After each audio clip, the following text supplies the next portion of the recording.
po ng Pura, isa sa pinakamaliit na kagaya ko na bayan ng Tarlac.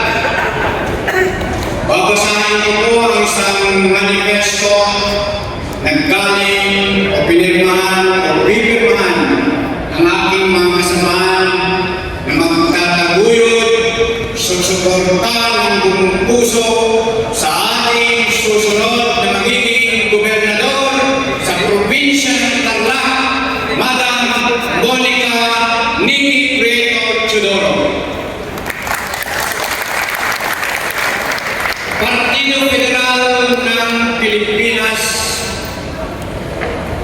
Team Matuloy, Pura Chapter.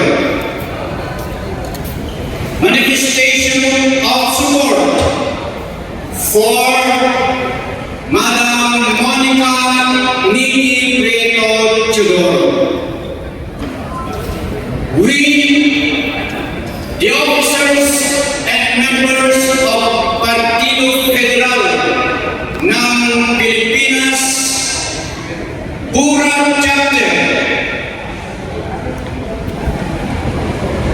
will stand in solidarity with Madam Monica Nicky Prieto Teodoro.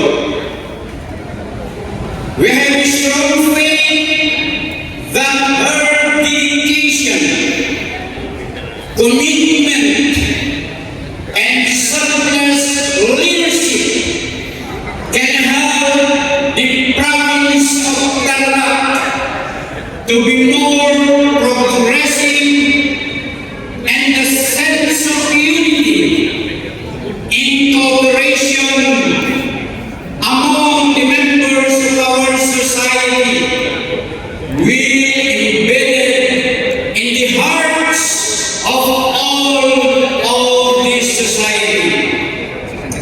Above all, Madam Monica Nicky Prieto Teodoro is an epitome of an honest and righteous individual, which is characteristic of a good leader worthy of emulation. As such, we believe that it is important for us to support Madam Monica Nicky Prieto Teodoro in whatever endeavor and her future plans as well.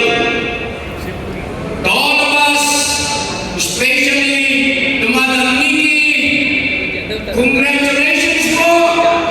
More power and Godspeed!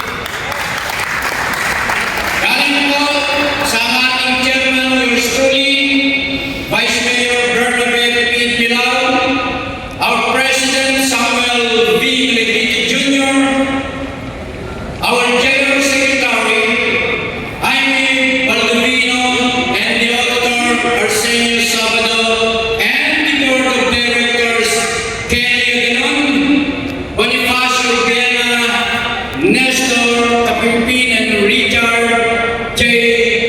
Tabago. Ito po ay para kay Madam Nicky, galing po sa aming mga kababayan sa bayan ng Pura.